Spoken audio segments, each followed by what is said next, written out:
Muy bien, nos corresponde ahora entonces en este segundo bloque ver éteres. Éteres, y la verdad es que la química de los éteres es bastante simple, ya está completamente caracterizada.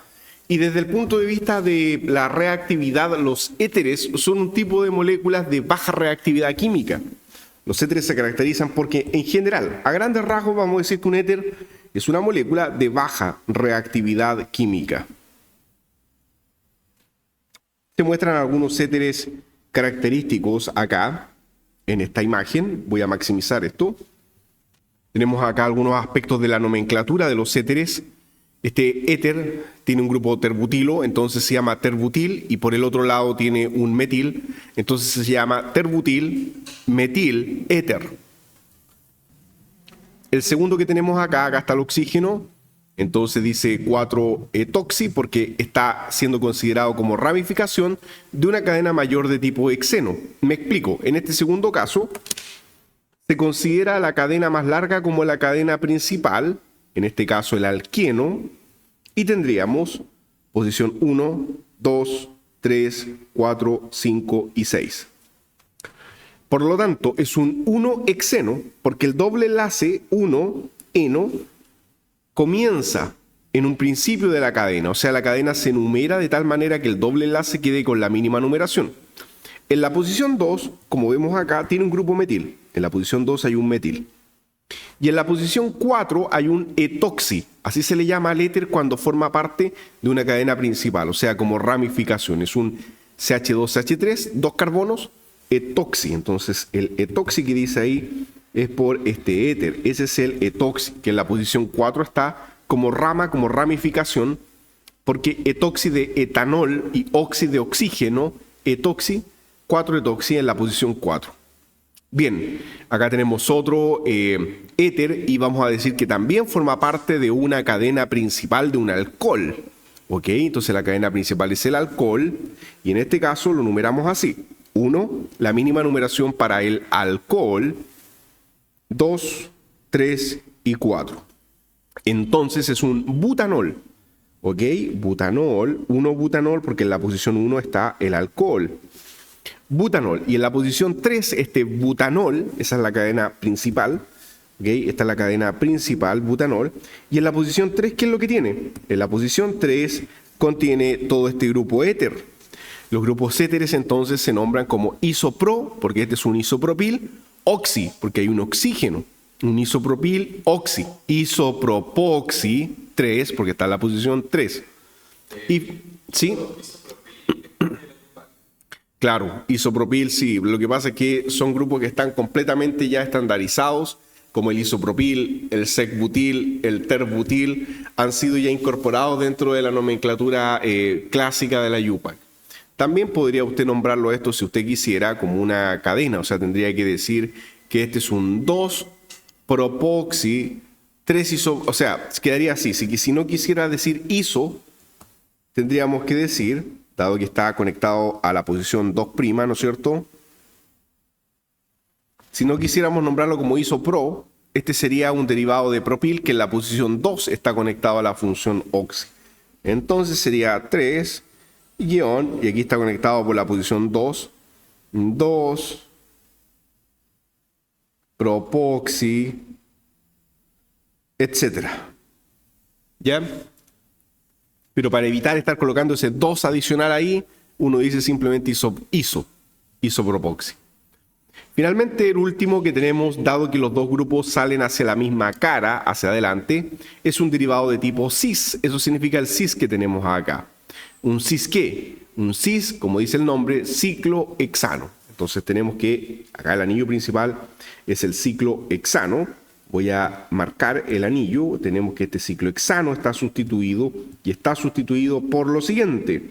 Posición 1, 2, 3, 4, 5 y 6. Entonces, en la posición 1, este ciclohexano tiene un etil. ¿Ok? En la posición 1 hay un etil. Y ese etil es cis respecto a lo que hay en 3. Que hay en 3.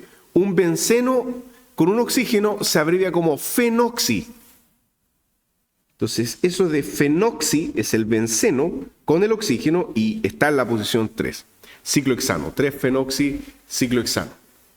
Bien, esos son algunos aspectos de nomenclatura básica de los éteres. Recordarles algunos nombres. Dice ahí los derivados de azufre reciben el nombre de sulfuros o también reciben el nombre de tioéteres.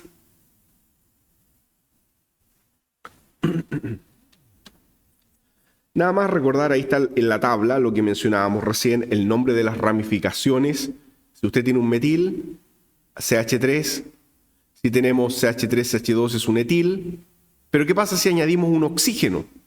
Metoxi, la terminación. Etoxi.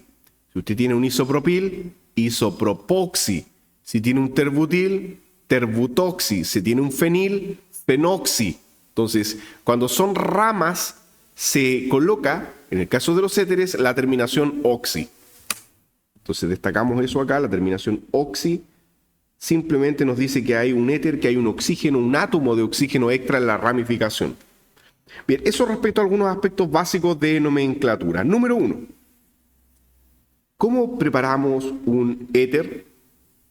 ¿Cómo lo obtenemos? Respuesta.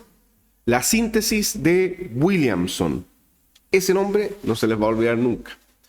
Williamson es un método muy simple para sintetizar un éter a partir de una reacción de sustitución nucleofílica bimolecular. Entonces, la síntesis de Williamson es un método vía SN2 de tipo nucleófilo-electrófilo para generar el éter.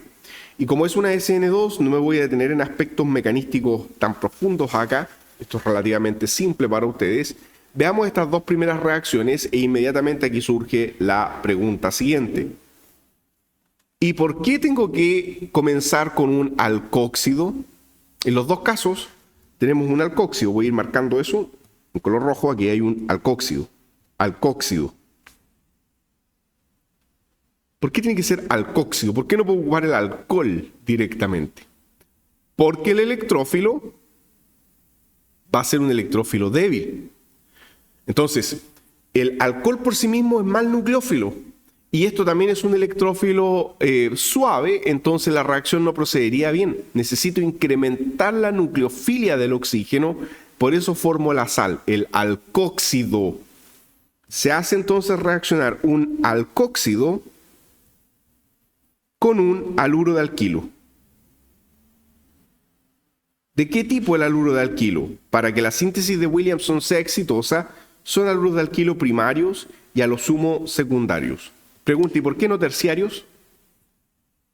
En el primer caso es un haluro de alquilo ¿de qué tipo? ¿Primario o secundario? Primario, muy bien. Ese es un carbono primario. Segundo ejemplo. Haluro de alquilo. Muy bien, este sería secundario.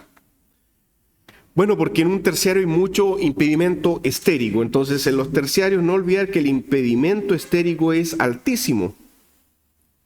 Y eso no permite bien una reacción de tipo SN2. Por eso que la síntesis de Williamson se hace con haluros de alquilo primario o secundarios. ¿Qué va a ocurrir entonces? El ataque nucleofílico en ambos casos lo vamos a describir. Insisto, no, aquí el mecanismo ya pueden repasar de los videos de sustituciones y eliminaciones. Simplemente el ataque nucleofílico del oxígeno al carbono con expulsión de bromuro. Ataque nucleofílico del oxígeno al carbono en 180 grados respecto al haluro. Siempre eran 180 grados, no olviden eso. Siempre el ataque nucleofílico era en 180 grados respecto al grupo saliente, que en este caso es el halógeno.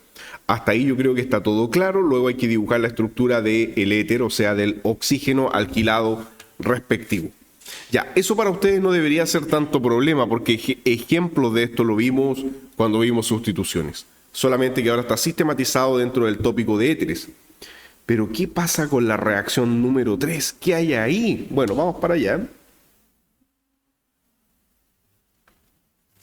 Y eso tampoco es tan desconocido para ustedes. A ver, tratemos de ver la panorámica completa de lo que está ocurriendo ahí. Y hay una pregunta para los problemas 3 y 4. Dice, ¿por qué trifluoracetato de mercurio 2? ¿Qué rol juega el alcohol? Bueno, vamos para allá. Veamos la primera reacción. El trifluoro de acetato de mercurio, desde el punto de vista químico, ¿qué es lo que es? ¿Un nucleófilo o un electrófilo? Si ustedes tienen un metal, bueno, lo podemos desarrollar. Esto no es algo misterioso, el trifluoro de acetato de mercurio. Si lo desarrollamos, sería lo siguiente. O sea, lo que tenemos ahí es esto. Miren, permítanme, voy a hacer lo siguiente. Oh.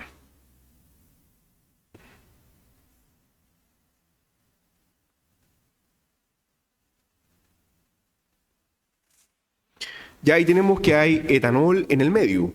¿Ok? ¿Qué rol va a jugar ese etanol? A ver, voy a borrar un poquito esa flecha. Y tenemos lo siguiente. Ahí sí. Sería mercurio, acetato, CF3. Para el otro lado lo mismo, acetato, CF3. Esa es la estructura desarrollada de este trifluoroacetato de mercurio, los dos grupos de acetatos conectados al mercurio que tiene valencia 2. Entonces, el átomo de mercurio, ¿qué es lo que es? ¿Un nucleófilo o un electrófilo?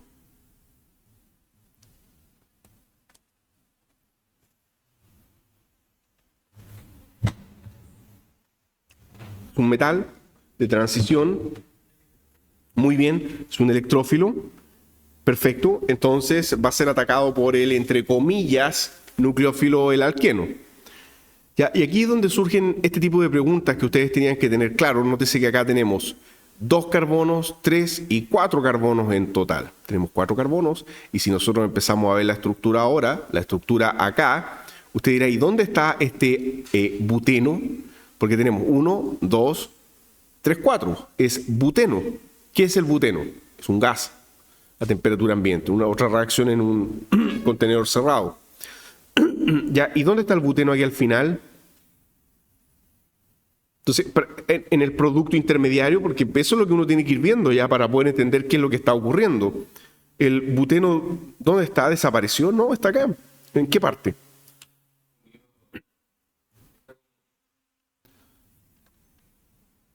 Ya, muy bien. Entonces veo que lo han detectado, yo lo voy a destacar.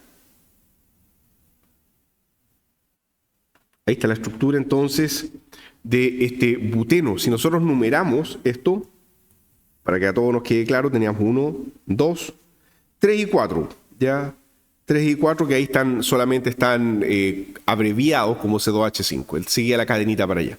Acá están, pues miren, 1, ok, ahí está 1, 2, 3 y 4. O sea, lo que ocurrió fue la reacción de oximercuriación de un alqueno. De alguna manera, lo mismo que estudiábamos cuando vimos la química de alqueno, solamente que en vez de con acetato, esta vez con trifluoroacetato. O sea, ¿qué es lo que ocurrió acá? Podemos resumirlo así. Un ataque nucleofílico del alqueno al átomo de mercurio con pérdida de un acetato. Eso fue lo que ocurrió. Y usted dirá, ¿y el carbocatión? Bueno, el carbocatión acá es más favorable, ¿no es cierto?, que si se hubiese formado un carbocatión primario. Y ese carbocatión en la posición 2 es el que fue atacado por el alcohol. Entonces, por eso es que tiene alcohol usted ahí en la estructura. Estoy abreviando, no estoy trazando el mecanismo paso a paso. Estamos diciendo de que a la posición 2 llegó el alcohol. Se enlazó el alcohol a la posición 2 porque la posición 1 enlaza mercurio, genera un fuerte delta más en la posición 2 y por lo tanto la posición 2 es atacada por el alcohol. Ya, pero eso como tal es un intermediario, no es el producto final deseado. ¿Cómo eliminábamos el mercurio de una estructura mediante un proceso? Y aquí ustedes tienen que recordar, ¿qué es esto? ¿Un oxidante o un reductor? NaBH4, borohidruro de sodio. Muy bien, es un reductor. Si recordamos la estructura de eso, el borohidruro era un boro tetraédrico con 4 H's. Y eso estaba negativo y el contraion era un sodio positivo. Es un reductor, muy bien. Y lo que ocurre acá, entre comillas, lo podemos entender como que un hidruro ataca.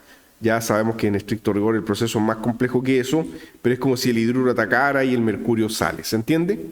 Y de esa manera generamos el producto final de tipo éter. O sea, ¿qué es lo que ustedes tienen que entender de este proceso? Tienen que entender que este proceso permite formar un éter a partir de la dupla alqueno-alcohol. ¿Y dónde se forma el éter? En el carbono más sustituido del alqueno. Entonces, repito, este sería un proceso que de un alqueno y un alcohol genera el éter. Y la pregunta es, ¿y dónde se genera el éter? En el carbono más sustituido del alqueno. O sea, es una formación de un éter de tipo Markovnikov. Si le quieren llamar de alguna forma, es una formación Markovnikov. ¿Lo ven? No es tan misterioso este asunto. ¿Ya? Lo mismo se ilustra en el punto 4. En la reacción 4 es exactamente lo mismo. Solamente que ahora tenemos que la molécula, como es desde el punto de vista de la forma, permítanme maximizar, acá, es simétrica. Entonces, si ustedes trazan una línea imaginaria, ustedes tienen que hay perfecta simetría. Entonces, va a dar lo mismo a cuál carbono enlazamos el mercurio, porque es simétrico. Entonces, tenemos simetría. Entonces, en este caso en particular hay simetría, entonces da exactamente lo mismo. Ya voy un poco más ágil acá, ataque nucleofílico, pérdida de un acetato, se enlaza el mercurio y por lo tanto este carbocatión es atacado por el alcohol. Aquí está el alcohol, ahí está el OH y ese OH es ese oxígeno que estaba ahí. Ese es el que atacó dicha posición.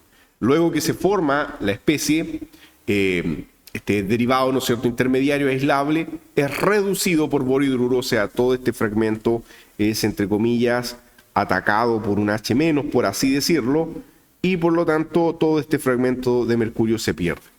Y tenemos el producto éter final, que aquí da lo mismo donde usted conectó, porque el alqueno de partida era simétrico, entonces da lo mismo la posición donde usted haya conectado al mercurio. Llega al mismo producto, ¿se entiende? Porque es simétrico.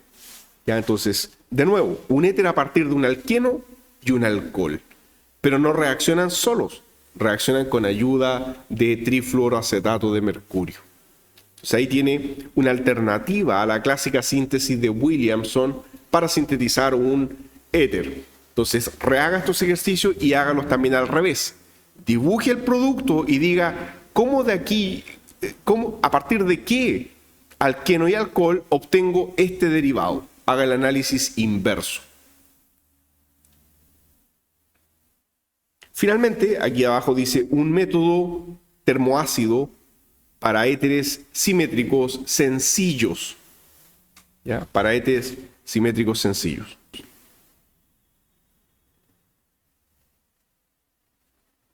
Ok, este proceso que estamos ilustrando en la parte inferior es un proceso industrial. Así que vamos a aclarar inmediatamente eso, que es un proceso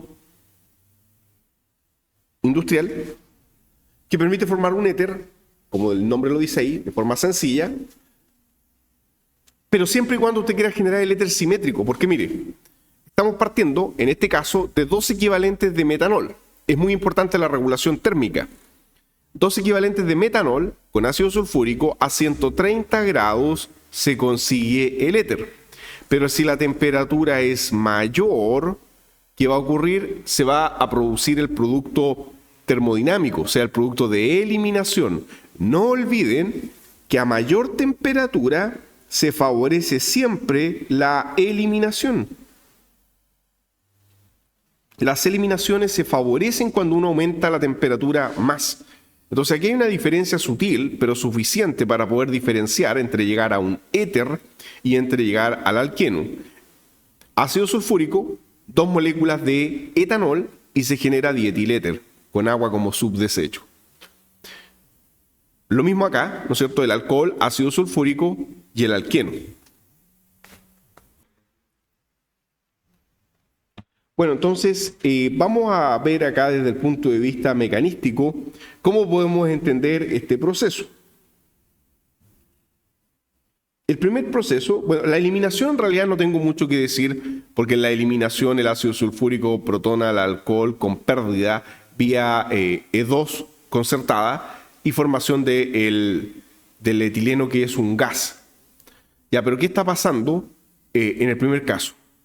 ¿Cómo se forma el éter? ¿Qué creen ustedes? Entonces vamos para allá, a una página en blanco.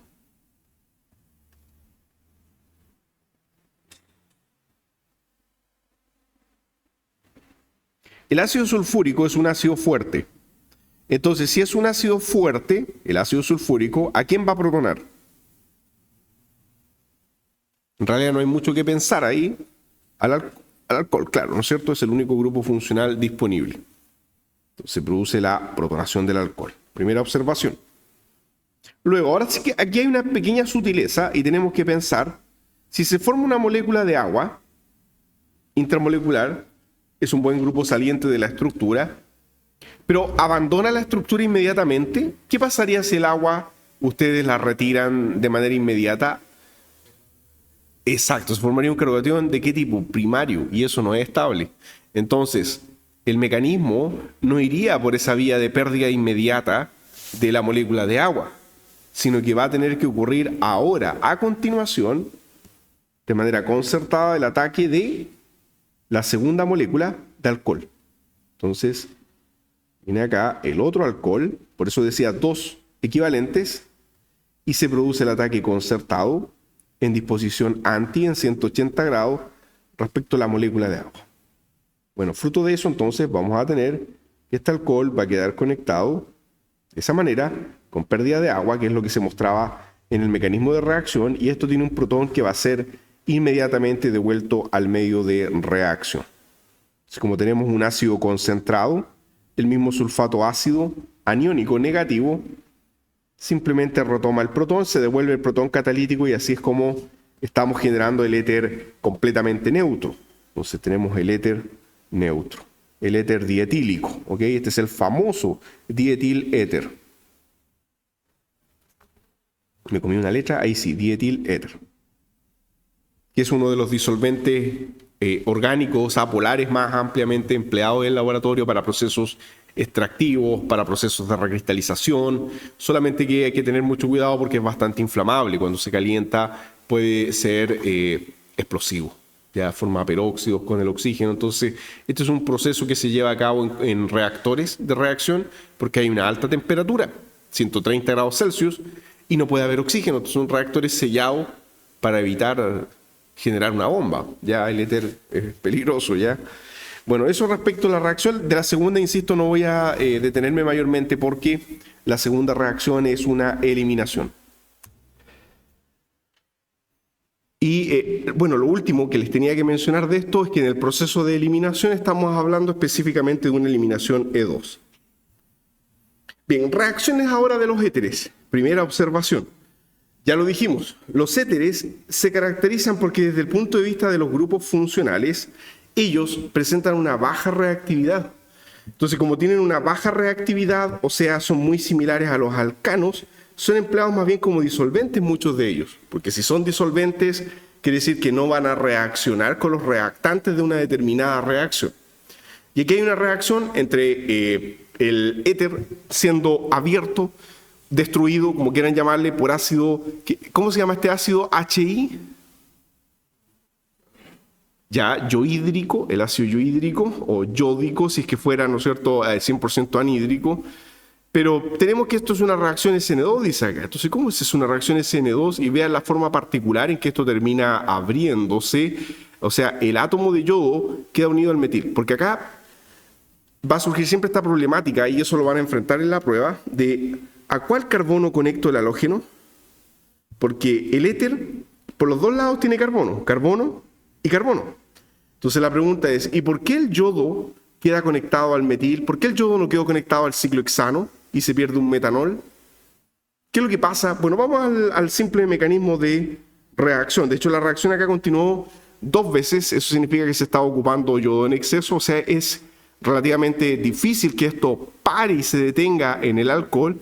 Y finalmente tenemos que generamos el yodo ciclohexano. O sea, la reacción continuó. Y ustedes me van a decir de ahí por qué.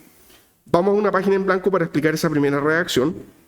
Las otras siguen más o menos esta misma tendencia que estamos explicando acá. Entonces, a ver, tenemos lo siguiente. Ciclohexano, oxígeno, metil. Y eso va a reaccionar con el ácido iohídrico, que es un ácido fuerte. Entonces, como es un ácido fuerte, va a protonar al único que se puede protonar dentro de la estructura, que es el átomo de oxígeno. Y se va a formar un yoduro, o sea, el enlace ahí claramente se va a romper de forma heterolítica hacia el átomo de yodo, generando un yoduro. Bueno, el yoduro se caracteriza no solo porque es un buen grupo saliente de las estructuras, sino porque también es un buen nucleófilo que puede atacar. No olviden eso, que el yoduro tiene ese doble comportamiento. Puede salir fácilmente de las estructuras, pero también puede atacar fácilmente como nucleófilo. Entonces, el yodo tiene ese comportamiento dual o esa doble propiedad. Bueno, fruto de eso vamos a tener lo siguiente. El éter queda parcialmente protonado y este éter asimétrico es bastante ilustrativo para lo que queremos mostrar a continuación. Protón, protón y tenemos acá que esto quedó protonado con carga neta positiva. Entonces ahora, en una segunda etapa, el yoduro ataca.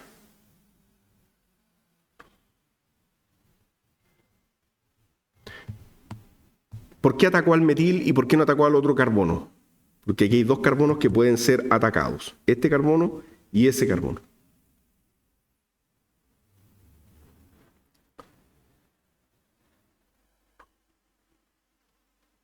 Entonces, ¿por qué es atacado el carbono metílico y no el carbono del ciclohexano? ¿Qué creen ustedes? ¿Qué les dice la memoria ahí respecto a los conocimientos que ya tienen del pasado sobre reacciones de sustitución? Porque lo que va a ocurrir ahora es una sustitución. Se activa el éter, porque por sí solo no va a reaccionar nunca, son súper poco reactivos, por eso se protona activándose. Entonces ahora estos dos carbonos son electrófilos. Ya, o sea, es más difícil que sea atacado el carbono del ciclohexano porque es secundario y tiene más impedimento estérico, está más tapado, está más cubierto. Entonces, vamos a decir que el carbono que tiene la preferencia es el de menor impedimento estérico. Este entonces va a ser el más favorable de ser atacado porque posee un mucho menor impedimento estérico.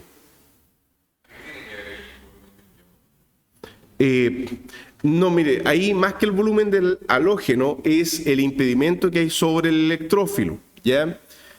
Los halógenos como el yodo y el bromo, que son los que se ocupan para este tipo de reacciones, por lo general ya per se son bastante grandes, no hay mucha diferencia entre ellos, y por lo tanto usted va a discriminar por el impedimento estérico que hay sobre el carbono que va a ser atacado. El primero tiene un bajo impedimento porque es metílico, pero el otro es un carbono secundario y tiene mucho mayor impedimento estérico.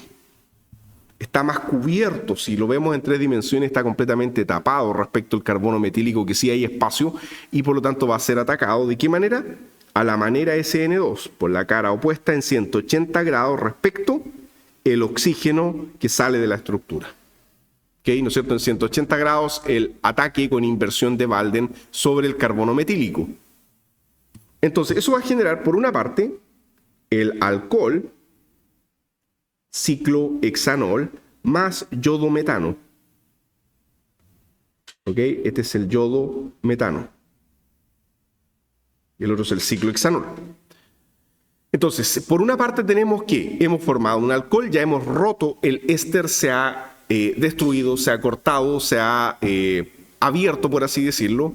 Y ahora la pregunta es, ¿por qué la reacción continúa? ¿Por qué es la reacción de un alcohol con un ácido fuerte? O sea, si hay ácido fuerte todavía en el medio, el ácido iohídrico se está empleando en exceso, la reacción continúa. Química de alcoholes, un alcohol con un ácido, ¿qué pasa? Un alcohol con un ácido se va a protonar y va a seguir reaccionando. ¿Por qué? Porque se forma agua como molécula saliente de la estructura. Entonces, la reacción continúa porque el ácido iohídrico sigue protonando, pero esta vez al alcohol.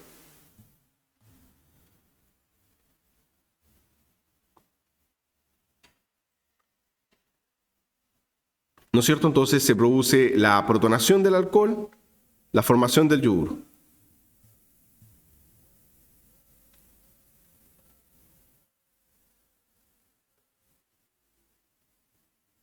Molécula de agua intramolecular. Y ahora, ¿no es cierto?, el yoduro va a atacar.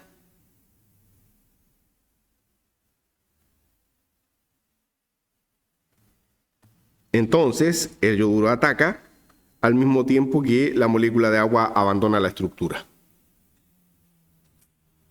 Por eso, entonces, teníamos que se formaba finalmente, al final de todo este proceso, yodo ciclohexano. Entonces tenemos dos productos relevantes de la reacción, el yodo ciclohexano y el yodo metano. ¿Qué más? Bueno, acá una molécula de agua como subproducto de reacción. Interesante, entonces, si yo les hubiese puesto inmediatamente que a partir de esto se genera yodo ciclohexano y yodo metano, surge un poco de ruido. ¿Cómo es posible? ¿Ya que atacó a los dos? No, siempre es por etapas. Una etapa, menor impedimento estérico, formación de la primera molécula. Segunda etapa, protonación del alcohol y formación del segundo yoduro de alquilo. Entonces el ácido fuerte, el ácido yohídrico, termina abriendo la molécula y yodando los dos extremos del éter. Y el oxígeno se terminó transformando en agua. ¿Cuál oxígeno? El oxígeno del éter.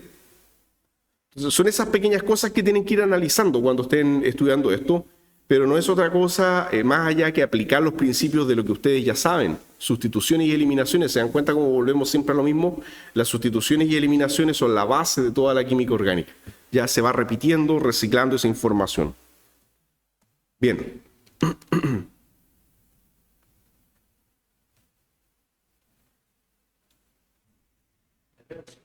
Bien, volvemos a nuestro apunte principal. La misma explicación podemos dar entonces para el segundo proceso. Vean acá. Pregunta, ¿falta una molécula acá? ¿Qué pasa? ¿Por qué a partir de este compuesto tan grande solamente llegamos a esto? ¿Qué falta? O sea, técnicamente, lo único que faltaría acá sería poner un 2 delante de esta estructura. Se están creando dos de estas. Sí, porque no podemos hacer desaparecer átomos de carbono. Estamos claros con eso, ¿no es cierto? Ya, y pregunta, ¿y este éter es simétrico o asimétrico? Simétrico, muy bien. Y como es simétrico, se generan dos mitades iguales. Por eso 2 y el bromuro de alquilo respectivo. Entonces vean cómo vamos desde el éter con un ácido fuerte. Otra vez, esto HBr es un ácido fuerte. HI fuerte, no sirve un ácido débil, tiene que ser un ácido fuerte. ¿Por qué? Porque los éteres son poco reactivos, entonces tengo que hacerlo reaccionar con un ácido fuerte. Vía SN2 otra vez se rompe y la mnemotécnica es la siguiente. El mecanismo es el mismo del que acabamos de ver, ¿ya? La mnemotécnica es que usted reemplaza donde estaba el oxígeno, usted coloca el bromo. Esa es la mnemotécnica. Te borra ahí, desconectando por supuesto, y conecta el bromo para un lado y el bromo también otra vez para el otro lado. Y como se generaron dos iguales, por eso un 2 que faltaba ahí en el producto. ¿Y el oxígeno en qué se terminó transformando? En agua.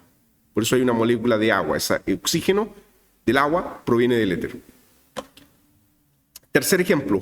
Ya, y aquí la pregunta, ¿y por qué aquí no coloco 2 bromuros de alquilo? ¿Por qué puse un fenol? ¿Qué pasó acá? ¿Por qué aquí no? Si aquí generé, miren, en el primero parto del éter y genero un haluro de alquilo, que ahí está, y el otro haluro de alquilo final. Este desapareció el alcohol, se transformó en haluro de alquilo. Segundo ejemplo, 100% haluro de alquilo. Tercer ejemplo, solo un haluro de alquilo, pero este no, pues este es un fenol. Entonces, ¿por qué no quedó así? Vamos a ver el mecanismo, obviamente, pero quisiera que ustedes trataran de pensar dentro de la misma estructura sin todavía ver el mecanismo y me digan, bueno, ¿por qué aquí, profesor, usted no puso el bromo ahí directo? ¿No es cierto? Uy, no parece bromo eso.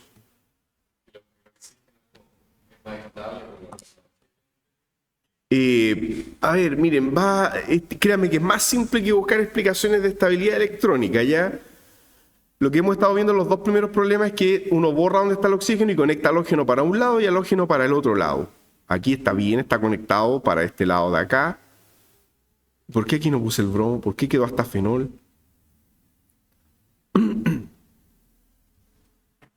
Bueno, vamos al mecanismo. Ya, en todo caso, la respuesta es muy sencilla. Vamos a ir al mecanismo y tenemos lo siguiente. Entonces, este es un grupo, ¿no es cierto?, isopropil oxigenado con ácido bromídrico en exceso. Bueno, tenemos, y más encima dice, en exceso. O sea, ¿cómo ni en exceso logró adherirse el bromo al benceno? Vamos al mecanismo. Disculpen, me muevo una página en blanco. Voy a escribir lo mismo. Teníamos entonces oxígeno, isopropil, ácido bromídrico en exceso. ¿Qué es el ácido bromídrico? Un ácido fuerte, entonces va a protonar. El par electrónico capta el protón, se forma un bromuro. Vamos a tener entonces que esto queda positivo. Oxígeno, par electrónico, carga neta positiva. Y ahora tenemos que se ha formado también un bromuro negativo. Y ahora, ¿no es cierto?, ustedes dicen, tengo que atacar al de menor impedimento estérico. No puedo atacar a un carbono aromático. Puedo atacar al carbono secundario. ¿Ok? Secundario no era muy bueno, pero es lo que hay, porque el otro carbono es terciario. Y está completamente saturado. Ese no tiene posibilidad de ser atacado. Pero el carbono secundario sí algo de espacio tiene. En 180 grados respecto al oxígeno, es expulsado fenol y por tanto tenemos el fenol y el haluro de alquilo. ¿Y por qué para ahí la reacción? Porque ahora no podemos sacar al fenol de la estructura, dado que sería un ataque imposible sobre un carbono que no tiene posibilidad de ser atacado en 180 grados. Me explico. Voy a escribir en color negro para acá. Esto no ocurre, ¿ok? Esto no ocurre. O sea, ¿qué cosa no ocurre? De que, por ejemplo, en presencia del ácido bromídrico, esto se vuelva a protonar y va a quedar, ¿no es cierto?, así, OH2 más, y de luego que el bromuro ataque. ¿Ataque cómo? Para atacar en 180 grados tendría que meterse dentro del anillo y expulsar a la molécula de agua. ¿Se entiende la idea? Y eso no va a ocurrir. Eso es imposible. ¿Por qué no puede ingresar dentro del anillo? Porque el anillo es pequeño, pues no permite que algo ingrese dentro y golpee por dentro al carbono expulsando la molécula de agua. Y además, ¿qué se produciría ahí? Inversión. Quedaría el bromo conectado por dentro. No tiene sentido. ¿Se fijan? Entonces, la reacción no va a ocurrir debido a eso, porque tenemos un carbono 100% ya cuaternario, perdón, ya quise decir delante, porque está completamente sustituido. Y no puede ocurrir un ataque en 180 grados, que tenía que ser el ataque de tipo SN2 respecto al grupo que sale de la estructura. Ya la molécula de agua no puede abandonar el anillo, dado que no va a haber un golpe molecular en 180 grados respecto a su salida. Ya, así que cuidado en la prueba. No hay que poner broma ahí. Deténganse un segundo a pensar. Vean bien la estructura del éter inicial que se le esté dando. ¿Ya? Volvamos entonces al apunte.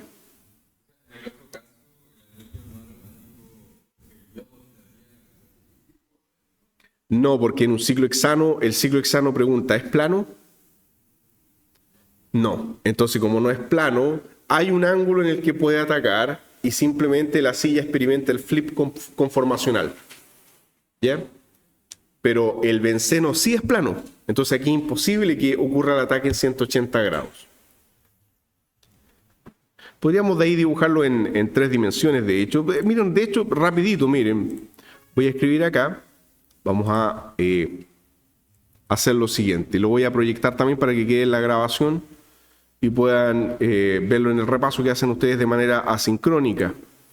Un segundo para pasar a la captura de pantalla. Ahora sí.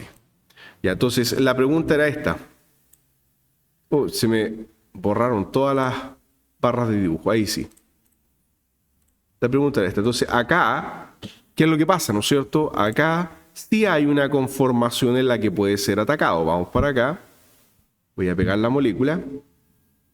¿La copié bien o no? Parece que no. De nuevo, control C. Ahora vamos para acá. Control V. Ahí sí. Y si nosotros giramos esto ahora, vemos que ahí está en conformación ecuatorial el hidroxilo. Entonces, ¿podría venir el halógeno, por ejemplo, el yoduro por acá arriba y pegar y sale? No, porque no está en 180 grados, ¿se entiende? Pero hay un momento en que esto experimenta el quiebre conformacional. Si tenemos el quiebre conformacional, cosa que yo no puedo simular acá en directo, pero sí lo puedo mover manualmente, miren, de manera casera, por así decirlo. Ya voy a mover estas cosas un poquito para acá, ya para que se entienda la idea. Ahí está. Entonces voy a descliquear, ahí sí. Entonces ahora, ¿qué pasó? Dado el compuesto es el mismo, pero en algún momento el hidroxilo, ¿cómo queda? En axial. Cuando el hidroxilo queda en axial, voy a girar el ciclohexano, ahí un poquito, traten de concentrarse aquí. Cuando el hidroxilo queda axial, ¿qué pasa? El halógeno puede venir por arriba y golpear en 180 grados y sale el agua que va a estar protonada. Pero en un benceno, ¿por qué no puede ocurrir eso? Porque el benceno no tiene forma de silla, es plano. Entonces es imposible. Entonces dibujamos acá al lado el benceno. Siempre es muy bueno ver las moléculas en 3 dimensiones y creo que esa es la parte que debemos todos los que enseñamos química orgánica siempre tratar de que haya cierta visualización tridimensional de esto, no solamente en el plano. Este es un benceno y así es 100% plano. Entonces, ¿cómo podría un bromuro o un yoduro introducirse en el anillo y golpear por dentro? Imposible. Usted dirá, pero yo veo espacio. No, es que en realidad no hay espacio. Recuerde esto, mire. Tendría que chocar con este carbono que está hidroxilado y no puede entrar porque, mire, no hay espacio. O sea, si yo giro esto, están todos los carbonos fusionados unos con otros. Ahora usted dirá, ¿y no puede golpear por arriba? ¿Qué pasa si golpea por arriba? ¿El ataque en cuántos grados sería? 90 grados, muy bien. Y eso no permite, de acuerdo a la SN2, no puede ser un ataque en 90, tiene que ser en 180. En 90 no va a salir, ¿ya? Así que cuidado con eso. Bien, podemos volver a nuestro apunte.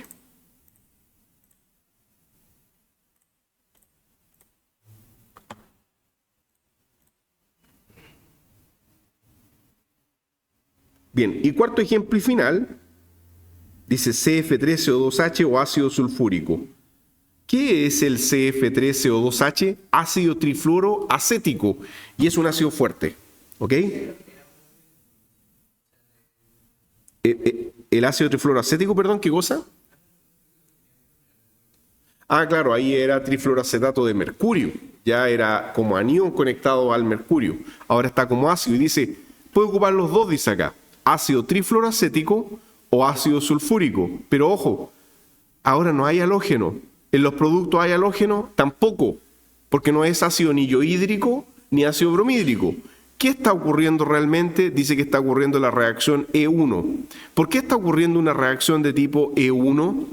Piensen un poco en lo siguiente, cuando reacciona el éter, que es poco reactivo, con cualquiera de estos ácidos, la única forma de reacción que le queda es la reacción ácido-base. Dibujemos, ya para que se entienda, miren. A ver. Vamos para acá, una página nueva, o la anterior.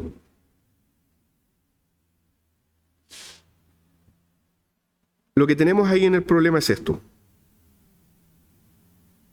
Dos grupos metiles ahí y un grupo terbutil acá. Entonces, con un ácido fuerte, decía ácido trifluoroacético o ácido sulfúrico. Bueno, con cualquiera de los dos se va a protonar. Es la única reacción posible inicial para un éter, la reacción ácido-base. Ya se protona y fruto de esta protonación vamos a tener oxígeno. Esto va a quedar positivo.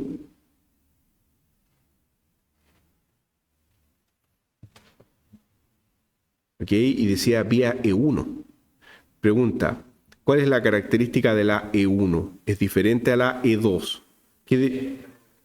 Va a haber un carbocatión. Muy bien, entonces lo que va a ocurrir ahora es que este enlace se rompe heterolíticamente sobre el oxígeno porque hay posibilidad de formación de un carbocatión terciario. Este proceso ahora está bien desplazado a la derecha y vamos a tener que se forma un alcohol y se forma un carbocatión. ¿Cómo es ese carbocatión? Es un carbocatión terciario, plano, y por lo tanto ahora simplemente ocurre la eliminación. ¿De cuál grupo metil? De cualquier grupo metil. ¿Quién capta? La base conjugada respectiva. Por ejemplo, si era ácido sulfúrico, supongamos que era ácido sulfúrico, ya ácido sulfúrico, el sulfato ácido retoma el protón catalítico, captura del protón catalítico y formación del alqueno. Entonces esa era la otra molécula que faltaba ahí. Se forma entonces el alqueno gaseoso. Esto es un gas que escapa del medio. Y eso es, entonces no era tan terrible esta cosa como pueden ver, ¿ya? Eso era lo que se estaba mostrando hoy. Son esas pequeñas cosas que hay que analizar. Siempre tengan en mente, cuando se les da el problema con el producto, tener siempre en mente cuál es el producto al que ustedes quieren llegar.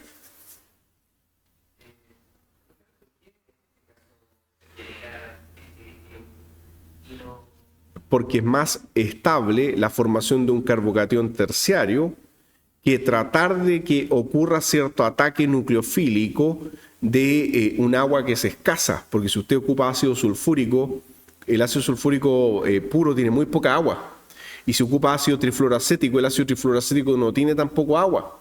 Entonces no hay un nucleófilo que pueda atacar ni este carbono, que ya tiene elevado impedimento estérico porque es secundario, y el otro es imposible que sea atacado porque el otro es un carbono cuaternario.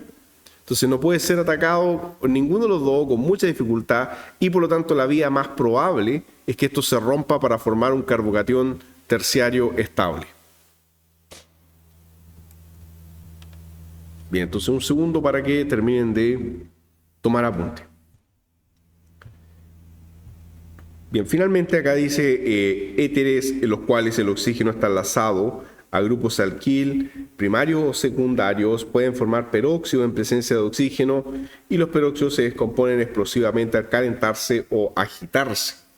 O sea, un éter que está conectado, como dice, a primario o secundario. O sea, hagamos uno que tenga los dos. Un éter que esté conectado, por ejemplo, a esto, está conectado por una parte a un carbono primario y por otra parte acá a un carbono secundario. O sea, por lo menos hay un hidrógeno, ¿no es cierto?, disponible. Acá hay dos hidrógenos disponibles. Cuando eso pasa, estos éteres, lamentablemente en presencia de oxígeno, y principalmente oxígeno y calor, temperatura, pueden formar, dice, peróxidos, y esos peróxidos son explosivos. Los peróxidos, entonces, que tenemos acá, que se forman, pueden ser explosivos, y eso es súper peligroso. Tenemos una bomba, ya no es solamente algo que se inflama, sino que genera una explosión, una liberación abrupta de energía. Bueno, eso respecto entonces esta parte de los éteres.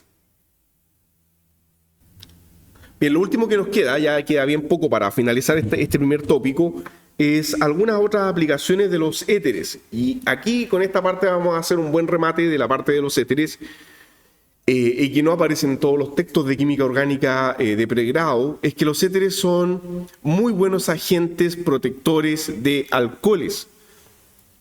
O sea, si yo tengo un alcohol en la estructura y no quiero que el protón quede expuesto, puedo transformar momentáneamente el alcohol en un éter para que no reaccione. Eso es lo que dice acá. O sea, cuando tenemos un alcohol, y debido a que dentro de la reacción que yo estoy haciendo, no quiero que el protón quede expuesto, porque puede reaccionar con los reactantes, con lo que sea que yo esté trabajando, una manera de enmascarar al alcohol es transformarlo provisionalmente en un éter y después devolver la reacción, ¿ya? Entonces, eso es proteger un alcohol. Una forma de proteger el alcohol es hacer un éter. Bueno, tenemos acá, dice, un éter provisorio puede impedir que el hidroxilo reaccione de forma indeseable. Ejemplo, los hidroxilos se pueden oxidar indeseablemente. Podría perder el protón y experimentar una reacción de sustitución. Entonces, si yo no quiero que ocurra nada de esto, yo quiero detener esto, vamos a proteger al alcohol. ¿Y cómo lo protegemos al alcohol? Bueno, tenemos dos estrategias. Primera estrategia, proteger el alcohol de manera directa. O segunda estrategia, transformar primero el alcohol en un alcóxido y luego protegerlo. Entonces la pregunta va a ser, ¿de qué depende si yo puedo hacer mi protección con el alcohol directo. Permítanme maximizar esta parte primero. Si yo quiero proteger el alcohol directo, ¿de qué depende? O si lo primero me veo en la necesidad de transformarlo en un alcóxido para luego protegerlo. ¿De qué dependerá? De la presencia de base, ya, o sea, si yo ocupo base, se transforma en un alcóxido, y también de contra quién lo voy a proteger, con quién lo voy a hacer reaccionar. Si lo hago reaccionar con un electrófilo fuerte, puedo usar mi alcohol directo. Pero si el electrófilo no es tan fuerte, tengo que primero el alcohol activarlo, transformarlo en un alcóxido, para luego hacer la reacción. Ejemplo a grandes rasgos. La primera protección directa es la protección catalizada por ácido, y vamos a proteger el alcohol con un enlace doble. La segunda estrategia, formar el anión, es mediante la reacción de Williamson, o sea, la reacción de formación de éteres vía SN2. ¿Ya? Vamos a la primera parte. Para acá. Se mencionan entonces algunos agentes acá. Se mencionan. Primero, vamos desde lo macro para de ahí explicar. Voy a explicar qué es lo que está pasando ahí, como que esto se está formando, ¿ya? Estos dos primeros, nótese, ya tenemos que esto es un alqueno con un oxígeno, o sea, técnicamente, ¿esto qué es lo que es? Esto es un enol éter, ¿okay? DHP. ¿Qué significa eso? Dihidropirano. Entonces, el reactivo ahí es dihidropirano. DHP significa dihidropirano. Funcionalmente, ¿qué es lo que es? Es un enol éter. Enol éter. Segundo ejemplo. Acá está el doble enlace. ¿Y dónde está el éter? Acá arriba. Entonces, enol éter. ¿Qué diferencia tiene con el primero? El primero está ciclado, el segundo no está ciclado, está abierto. Diferencias. Diferencias de solubilidad. Nada más que eso. Depende si es que quiero tener algo más o menos soluble en el medio de reacción. El alcohol reacciona cuando estos son activados para dar origen al protegido. Entonces vean cómo el alcohol, lo voy a destacar en color naranjo, el alcohol dejó de ser alcohol y ¿en qué se transformó ahora? En un derivado protegido. En este caso, en un, técnicamente, ¿no es cierto?, en un cetal, está protegido, pero es un éter, es un oxígeno unido a carbono-carbono. Segundo caso, quedó también conectado. Vean acá qué interesante, porque ustedes dirán, ¿y cómo sé dónde tengo que conectarlo? En el primer caso se conecta donde está acá el carbono oxigenado, no el carbono no oxigenado, y en el segundo caso se conecta al carbono más sustituido, que sería ese de ahí, y no al CH2. O sea, es una adición de tipo Markovnikov. Tenemos que ahí quedó conectado al carbono más sustituido. Y en el último caso, ya no es un éter, sino que simplemente es un enlace doble. Entonces queda conectado, ¿pero dónde? Al carbono más sustituido. ¿Ya? Entonces, bueno, lo voy a destacar también, el carbono más sustituido. Ya, ese carbono es el más sustituido, este carbono es el más sustituido, ese carbono es el más sustituido, ahí también, ¿no es cierto? Ese carbono es el más sustituido. Ahí queda conectado. Y acá ya tengo que explicar por qué acá, porque usted dice, pero los dos están igual de sustituidos. Sí, pero vamos a explicar por qué se conectó al carbono donde está el oxígeno. ¿Ya? Carbono donde está el oxígeno, ahí se conectó, no al otro. Ya vamos a tener que dar una explicación. Ya, pregunta.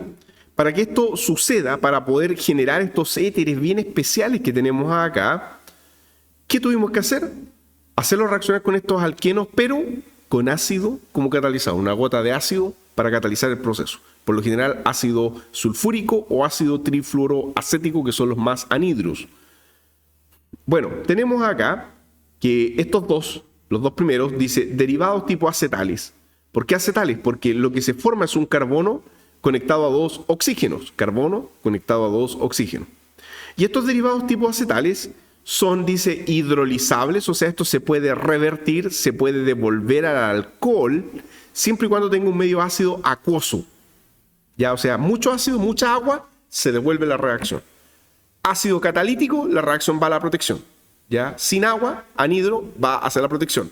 Al revés, mucho ácido y mucha agua, se devuelve la reacción. Deprotejo el alcohol y queda liberado. El tercero, este de acá, este no es un acetal. ¿Qué es lo que es esto técnicamente hablando? Es un éter simplemente alquilado con un ter. ¿Cómo se llama este grupo? Un terbutil. Muy bien, se me borró ahí, ahí sí. Un terbutil. Y dice hidrolizable E1 por ácido trifluoroacético a 0 grados Celsius medio anhidro, o sea, sin agua. Interesante. O sea, si puedo usar agua, ocupo los dos primeros para devolverme. Si en el producto final no puedo usar agua, mejor ocupo esta estrategia, porque aquí ocupo ácido trifluoroacético anhidro y baja temperatura. ¿Por qué sería bueno ocupar baja temperatura? Porque así tal vez no rompo otros grupos funcionales presentes en este compuesto problema, ¿ya? Entonces, esa es la forma de acá arriba. ¿Y cómo se forman y cómo se rompen? Lo que alcancemos a ver hasta terminar el bloque, ¿ya? Vamos al primero.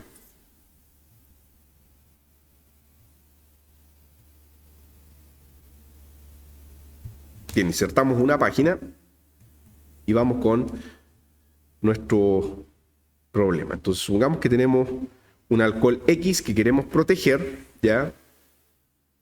Entonces, nuestro alcohol R, OH, ¿ya? Es nuestro alcohol problema que queremos proteger. Y eso se hace reaccionar con, vamos al primer caso, número 1 entonces, con dihidropirano, ¿ok? Y ácido como catalizador. Ejemplo, ácido sulfúrico como catalizador. Ejemplo, ácido trifluoroacético como catalizador. Son los dos super anhidros. Entonces el aporte de agua que hacen es ínfimo. Ya, primero nos vamos a detener un segundo a pensar. El electrófilo activado, ¿cómo se va a formar? Porque aquí tengo el alcohol que va a reaccionar directo. Entonces acá se tiene que formar algún electrófilo activado. ¿Ok? O sea, lo que va a ocurrir, lo primero que se nos viene a la mente, es que si se va a formar un electrófilo activado, el doble enlace se va a protonar. Química de alquenos, ¿no es cierto? Un doble enlace se puede protonar, ¿ya? ¿Ok? Y si el doble enlace se protona, ¿hacia dónde se va el protón? ¿Hacia el carbono 1 o hacia el carbono 2? ¿Y por qué? ¿De qué dependerá eso ahora? Analicémoslo. Olvidémonos del alcohol por un ratito.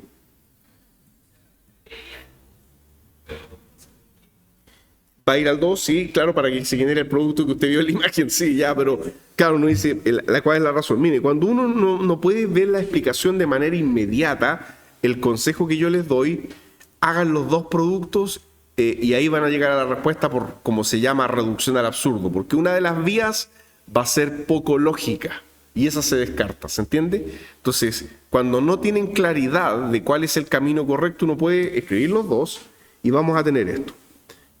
Opción A, imaginen que esto queda ya así. Ahí, ¿no es cierto? Esto está conectado al oxígeno. Ya, o sea, el protón fue captado en esta posición. Y opción B, el protón fue captado en la otra posición. Ya, entonces el protón fue captado acá y por lo tanto la carga positiva va a estar en este otro átomo. ¿En qué se diferencia A de B? ¿Por qué A fue mejor que B? ¿Qué pasa con la carga positiva? Este carbono es secundario, este carbono también es secundario. ¿Pero por qué es mejor en A? Ya, ¿y en qué ayuda el oxígeno? Ya, por ahí va la cosa. El oxígeno hace lo que tanto les cuesta muchas veces. Ya yo les dije en la prueba de eficiencia con eso, la famosa resonancia. Estabiliza la carga positiva por resonancia.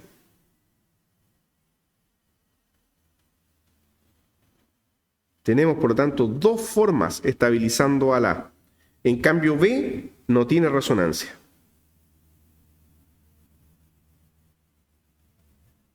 Y como no tiene resonancia, es menos estable.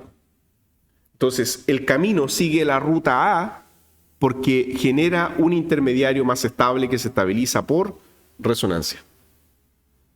Ahora yo creo que queda claro, ¿no es cierto? Ya, entonces, sí, por eso, cuando tengan dudas, hagan los dos y ahí se van a dar cuenta que un camino es más lógico que el otro.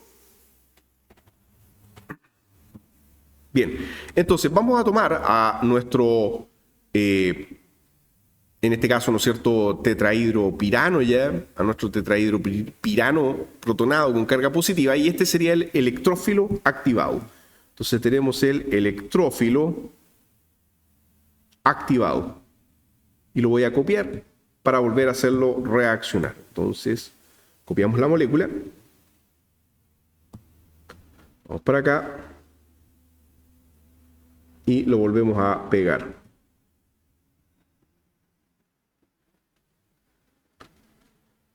Ya tenemos el electrófilo activado que acabamos de formar.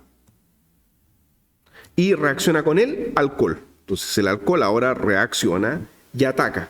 ¿Ataca a quién? Lo que tenemos ahora es un pseudo carbonilo.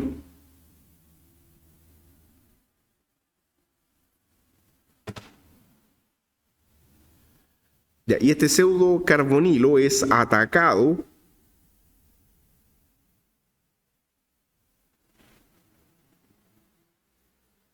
porque tiene forma, ¿no es cierto?, como un carbonilo intramolecular por el alcohol, es atacado por el alcohol y el oxígeno recupera la neutralidad. Entonces, ahora se está pareciendo a lo que estaba en la imagen, ¿sí? Vamos para acá, entonces, sigo con la flecha por este lado, tendríamos R, oxígeno conectado a dicha posición, y tenemos acá que esto ha quedado entonces con un protón positivo, el cual es devuelto al medio de reacción. Alejo la imagen, simplemente decir ahora que esto se devuelve al medio de reacción. Si ocupamos, por ejemplo, ácido sulfúrico, eso es captado por un sulfato y tenemos la estructura neutra. Perdón, ahí se ve mal la imagen así, ahí sí. Y ahí entonces el producto final. Ese es un alcohol protegido que ha sido transformado en un acetal cíclico. Y entonces tenemos que esto ha sido transformado en una estructura de tipo acetal. Bien. Está ciclado, es un carbono conectado a dos oxígenos. Ya, entonces usted dice, perfecto, protegí el alcohol. Ya, y cuando haga después en el fragmento R, cuando haga todas mis otras reacciones en el fragmento R, ¿cómo destruyo esto ahora? ¿Ya? ¿Cómo me devuelvo? Porque yo le voy a pedir que usted haga el mecanismo del segundo ejemplo protector que había ahí, que era otro enoléter. Sigue el mismo razonamiento que acabamos de ver, ¿ya? Ya, pero ahora yo voy a mostrar la imagen de cómo nos devolvemos. ¿Cómo rompemos esto? ¿Cuál es la reacción para romper, para devolverse? Decía ácido y agua. Entonces ahora tengo que agregar, usted dirá, pero ya ocupé ácido, pero catalítico es diferente. Muy poquito, una gota. Y llegamos al producto. Ahora vamos a ocupar ácido y agua en exceso. El alcohol. Esta es la protección. ¿Ok? Entonces, esta es la forma protegida del alcohol, aquí al final. Llegamos al alcohol protegido. Y ahora vamos a explicar, para terminar el bloque, de cómo lo destruimos. Volver al alcohol, exactamente. Entonces, cuando ya terminamos de en R hacer todas las otras reacciones que queríamos, ahora, ¿cómo volvemos a nuestro alcohol original? Con ácido acuoso, ya no catalítico, sino en gran cantidad. Ya, entonces, para devolvernos, ya voy a comenzar desde acá. Para devolvernos, dice entonces esta cosa, que usted tiene que agregar ácido y agua. ¿Ok? Ácido, ¿de qué tipo? Exceso. ¿Ok? Y agua. Ya no catalítico, mucho ácido, porque queremos que esto genere el alcohol y por lo tanto el ácido va a protonar. Entonces, si el ácido va a protonar, ¿qué es lo que va a ocurrir? Muy simple. ¿Ya? Si el ácido protona, se va a protonar cualquiera de los dos. ¿Sí? Pero el equilibrio que le va a acercar al alcohol, ¿cuál es? Cuando se protone el oxígeno unido a R. ¿Ya? Entonces puede protonar los dos. Pero el único equilibrio que nos va a llevar a la formación del alcohol es cuando se protone este alcohol. ¿Ok? Entonces, vamos para allá. Ya falta poco, así que resistan aquí estos últimos segundos. Se protona. R. H+. Entonces, ahora aparece alcohol. Claro que sí, estamos devolviendo la reacción. Ahora aparece alcohol. Entonces ustedes dicen, ¿y qué ocurre a continuación? El oxígeno que está aquí al lado, ¿qué tiene? Pares electrónicos. Entonces, ¿podría regenerarse el enlace doble? De alguna manera sí, ¿no es cierto? Entonces, tenemos ahí eso. Se va a regenerar ahí un enlace doble hacia esa posición en particular y va a ocurrir la ruptura para acá. Entonces, perfecto. Hemos logrado generar el alcohol libre. Vean qué rápido se regenera, ¿eh? Más esta otra especie. ¿Y qué le va a pasar a eso? Bueno, no es muy difícil de darse cuenta, de indagar, que eso va a seguir reaccionando después, ¿ok? Con el medio. Ya, o sea, si tenemos agua en el medio, eso va a reaccionar con el agua y se va a terminar abriendo, ¿no es cierto? Vamos a tener una estructura ahí que va a captar agua, ¿ya? Y se va a romper. O sea, finalmente el agua va a atacar a esto. Ya no me interesa mucho esta parte porque ya formé el alcohol, que era lo que nos interesaba, pero solamente decir que esto va a seguir reaccionando con el agua y el ácido del medio. Entonces hagamos algo. Ese ejercicio, ya de qué le pasa a esto con el agua y el ácido, se los dejo a ustedes de tarea.